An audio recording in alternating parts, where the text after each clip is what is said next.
আচ্ছা, আপনি কার ভয়ে দরজা বন্ধ করে গুনাহ করেন? মানুষ দেখে ফেলবে সেই ভয়ে, নাকি সমাজ আপনাকে সিসি করবে সেই ভয়ে? আচ্ছা, একটা কথা বলুন তো, আপনি কি মনে করেন দেয়ালগুলো কথা বলতে পারে না? আপনি কি মনে করেন যে অন্ধকার ঘরে আপনি একা বসে আছেন, সেখানে আর কেউ নেই? কি অদ্ভুত, তাই না? আপনি মানুষের নজরে পড়ার জন্য কত কিছু করেন, কত ভালো সাজেন, কিন্তু মহাবিশ্বের মালিক, যিনি আপনার প্রতিটি নিঃশ্বাস শুনছেন, তার নজরের কি কোনো দাম নেই আপনার কাছে? আপনি কি ভাবছেন আপনি আল্লাহকে ফাঁকি দিচ্ছেন? না ভাই, আপনি আসলে নিজেকেই ধ্বংস করছেন। আমরা বাইরে যখন বের হই, আমরা কত ভদ্র, কত ধার্মিক। মানুষের সামনে আমরা সালাত আদায় করি, বড় বড় কথা বলি। কিন্তু যখন আপনি একা হন, যখন হাতে ওই স্মার্টফোনটা থাকে আর রুমের লাইটটা বন্ধ থাকে, তখন আপনার আসল পরিচয়টা বেরিয়ে আসে। এই যে ডাবল লাইফ বা দুমুখো জীবন আপনি যাপন করছেন, এটা আপনাকে ভেতরে ভেতরে কুড়ে খাচ্ছে। আপনার ইবাদতে কোনো স্বাদ নেই, আপনার মনে কোনো শান্তি নেই। কেন জানেন?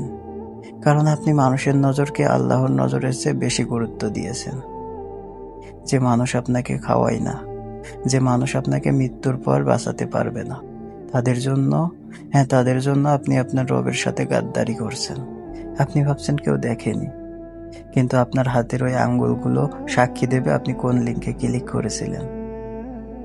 আপনার এই চোখগুলো সাক্ষী দেবে আপনি অন্ধকারে কি দেখেছিলেন। আপনার এই ফোনটা, আপনার এই ফোনটা, এই দেয়ালগুলো কিয়ামতের দিন সব কথা বলবে। সেদিন আপনি কার কাছে মুখ লুকাবেন?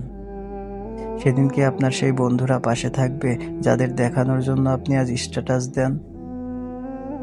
না, কেউ থাকবে না। আপনি একাই দাঁড়িয়ে থাকবেন আপনার সমস্ত পাপাচারের বোঝা নিয়ে। এখনই সময় নিজেকে থামানোর।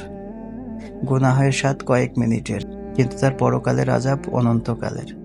আপনি কি সত্যি এক মুহূর্তের লালসার জন্য আপনার জান্নাতকে বিক্রি করে দেবেন? শুনুন, আপনাকে বলি, আপনার অতীত যেমনই হোক, আপনি যদি আজ এই মুহূর্তে মন থেকে লজ্জিত হন, তবে আপনার রব আপনাকে মাফ করে দেবেন। তিনি আপনার অপেক্ষায় আছেন। তিনি চান না আপনি এই পাপে পচে মরুন। আপনি যখন একা ঘরে পাপ করার সুযোগ থাকার সত্ত্বেও শুধু আল্লাহর ভয়ে ফোনটা রেখে দেন, বিশ্বাস করুন, আরশের ওপর থেকে ফেরেশতারা আপনার জন্য তালি দেয়। সেই এক মুহূর্তের ত্যাগ আপনাকে আল্লাহর কত কাছে নিয়ে যেতে পারে আপনি কল্পনাও করতে পারবেন না। ফিরে আসুন, ফিরে আসুন, এই নোংরামি থেকে নিজের আত্মাটাকে বাঁচান। মানুষের প্রশংসা তুচ্ছ, আল্লাহর সন্তুষ্টি হলো আসল সফলতা।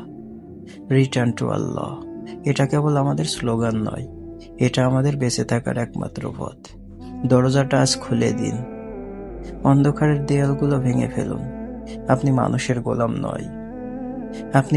গোলাম নন, আপনি আল্লাহর বান্দা। আজ রাতে ঘুমানোর আগে আয়নার সামনে দাঁড়িয়ে নিজেকে প্রশ্ন করুন, যদি আজই আমার শেষ রাত হয়, তবে আমি কোন চেহারা নিয়ে আল্লাহর সামনে দাঁড়াবো? উঠে দাঁড়ান, উঠে দাঁড়ান, ওযু করুন, আপনার রবের কাছে গিয়ে সব স্বীকার করুন। তিনি আপনার লজ্জা ঢেকে দেবেন। রিটার্ন টু আল্লাহ, আমাদের সফর এখনো শেষ হয়নি।